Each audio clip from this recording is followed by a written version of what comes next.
Idang ke nomor 4.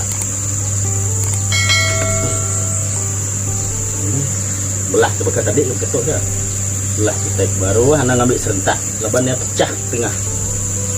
Pecah tengah. Salah kita ngambil lagi. Leban oleh tangkap kita sekali. Ketok.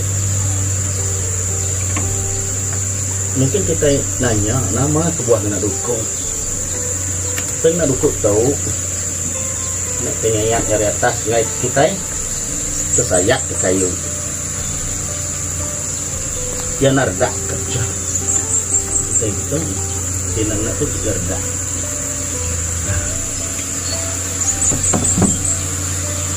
Makin ke dalam madu ya makin berubah warna. Curak ya makin berubah.